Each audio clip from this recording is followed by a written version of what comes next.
Hey everyone, welcome to this explainer. Today, we are going to completely deconstruct and rebuild one of the most fundamental exercises in existence, the standard push-up. Whether you've been doing them for years or you're literally just starting out, we're going to dive deep into the source material to show you how to absolutely maximize your muscle growth and strength. By the time we're done here, your push-up is going to be taken to a whole new level of effectiveness. Let's get into it. So here's our roadmap for today. First, we'll cover the optimal hand setup, then we'll talk about eliminating energy leaks, executing the perfect rep, and finally, modifications for every single level. All right, part 1, the optimal hand setup, building the ultimate foundation. Okay, before we even think about pushing off the floor, we absolutely have to establish your base. If your setup is flawed, the entire movement is compromised from the very first second. The absolute most crucial point here is choosing the safety and power of the arrow shape, while completely avoiding the dangerous strength-sapping T-shape.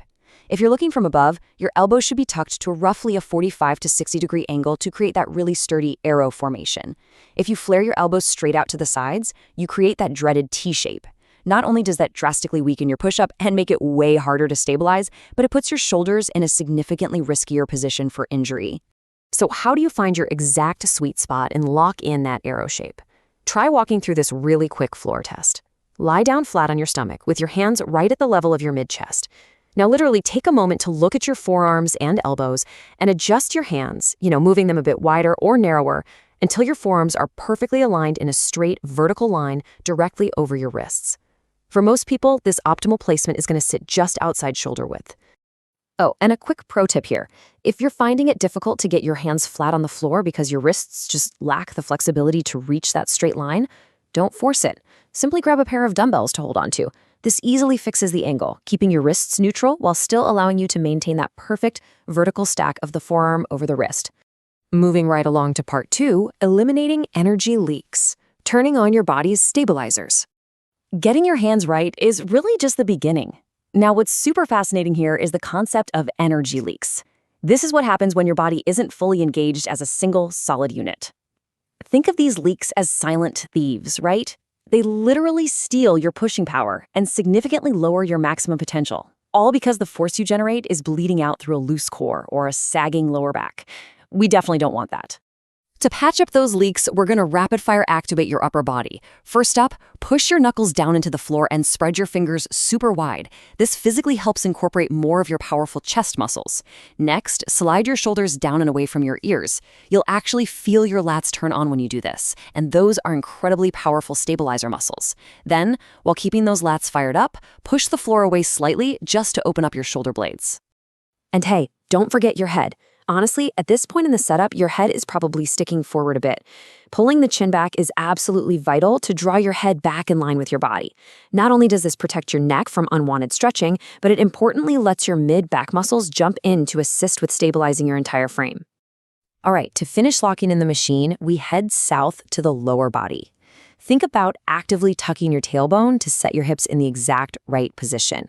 Take a deep breath, brace that core tight, step one leg back, and dig your toes into the floor. Then, squeeze your thigh completely tight until that leg is fully extended. Repeat with the other leg. Boom. You're now a rigid, highly stabilized board completely ready to push. Which brings us to part 3, executing the perfect rep, reversing gravity, and maintaining the line. With our bodies perfectly aligned and fully stabilized, we finally execute. This is where all that setup actually pays off. But listen carefully when initiating the downward phase of the push-up.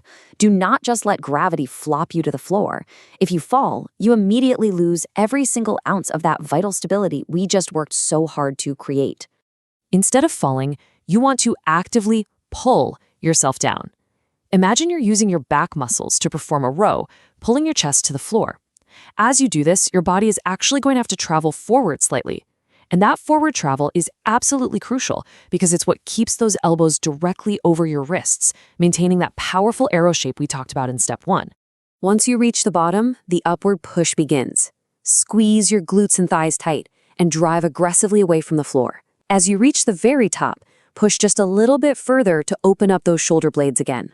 Throughout this entire motion, down and up, your head, your hips, and your feet must remain in one unbreakable straight line. Finally, part 4, modifications for every level. scaling difficulty for maximum gains. Now that your form is completely flawless, we need to adapt the exercise to your specific strength level and body type. Because to really maximize your growth, the difficulty has to be precisely matched to what your body can handle right now.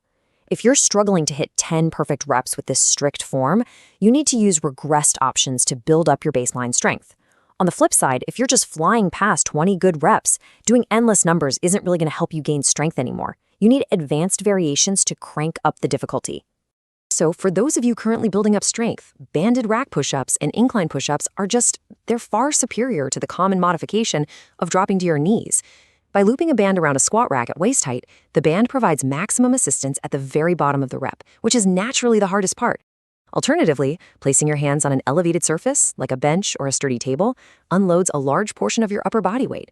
As you get stronger, you simply lower the incline. And for the advanced viewers who have completely mastered the standard push-up, you can try slowing your reps down to 3 seconds each way or adding pauses at the bottom. But the ultimate upgrade? The banded back push-up.